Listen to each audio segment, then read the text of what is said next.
And now for an honest and unbiased opinion. Calder, do you want some barbecue? Come on. There you go. The tail don't lie, mister. Bonjour. Hola. Hello. Guten Tag. Salam. Konnichiwa. Tekanes. Namaste. Sakpase. Talofa. And for my friends down under, g'day, mate. I don't really know if that qualifies as separate greeting in a different language, but we'll just roll with it. So why am I making these videos? I was asked that question by a childhood friend just a little while ago. And I thought maybe I would share it with you. I'm new to YouTube. I've just started up my channel. And I think that maybe the best way that I can do this is through an experience. Now, why did I have all of those different greetings? Because the one thing that unites everybody across the world, it doesn't matter where you're from, is food. And if you're lucky, that food just might be barbecue. So I've spent most of my career in the hospitality industry. And when I do that, frequently I'll go and I'll travel to another hotel or resort and I'll help them out because maybe they have a gap somewhere. I was on a trip to Boston. And obviously, if I'm living and working and eating in the hotel that I'm helping out, I don't get outside a lot, right? So, I mean, I'm in Boston. You got to go see the sights. So on Saturday, I went out and I did the Freedom Tour, Boston Commons, saw a lot of really nice things. Then on Sunday, I thought, okay, I'm going to get back outside again too. And so I found a local church, went to their meeting, to their congregation, had a good time there. Talked to a guy for about 2 minutes. He said, hey, are you new here? I don't think I recognize you. And so I talked to him. I told him who I was, where, that I was staying at this specific hotel on the North Shore of Boston. And our conversation was not very long. I go back to my hotel room. I ordered some room service for lunch. And about just a couple of minutes later, I get a phone call. And I'm sure, oh, that guy, room service is calling to tell me that my food, for whatever reason, my food can't be done. No, it was this guy that I had met and I had spoken with just briefly, saying, hey, you want to come on over for dinner? And it really blew me away. This guy didn't know me. But that was kind of his way of trying to make friends. And it was going to be done over a plate of food. I told him I didn't have a vehicle. And he said, oh, well, how about if I come and pick you up? I said, awesome. So he drove a half hour to get me, a half hour back to his house, and then repeated the process after the meal was done. Went over to his house, had hot dogs, wieners and baked beans. Can't come to Boston and not have the baked beans, Dad.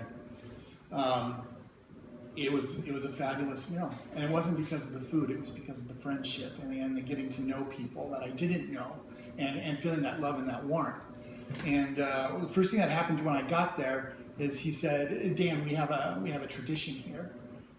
When you come here for the first time, you have to sign the tablecloth.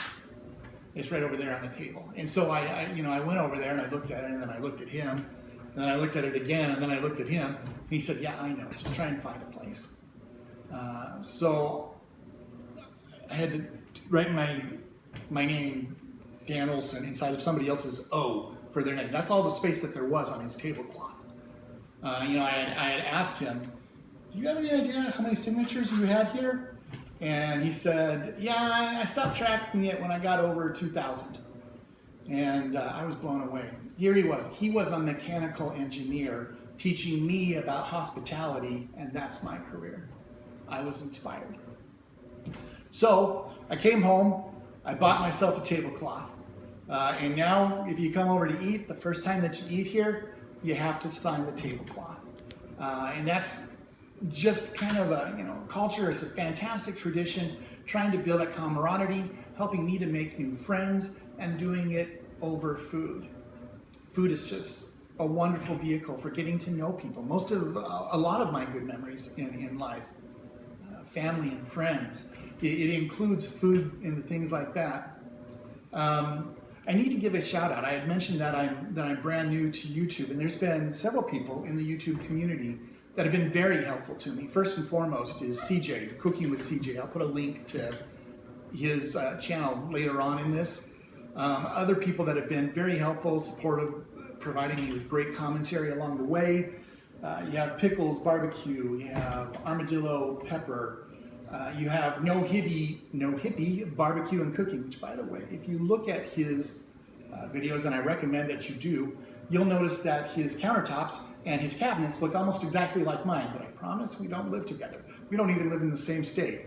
But Lyle, great guy. A lot of really nice people. And then as far as just simply trying to learn how to make a good video, Rye, Cooking with Rye, spelled R-Y. I'll leave a link to all of these. It's been a fantastic experience so far, being in the community, trying to share things with each other. I learn so much from these people. And at the same time, I'm trying to bring new things to the barbecue and the grill, maybe things that people haven't thought of before or haven't tried yet. I recently did some Chipotle popper stuffed meatballs. I've done smoked mac and cheese. I plan on trying to do a little bit of Fusion Q in the coming weeks and months, trying to pull in some ethnic dishes that I can cook out on the barbecue. I hope that you enjoy it. I love doing this, and I hope that you are getting something out of watching these videos. I hope that you love them half as much as I love making them. If so, please push the subscribe button. It should be, there's like a little red button that's just right down there, and come along for the journey. And I don't know, maybe go buy yourself a tablecloth, invite people over and have people sign it. Okay. Jusqu'à la prochaine fois, je suis Dan Olson. Et ceci, c'est Hog Wild Barbecue, et je te souhaite une bonne journée et de bon barbecue.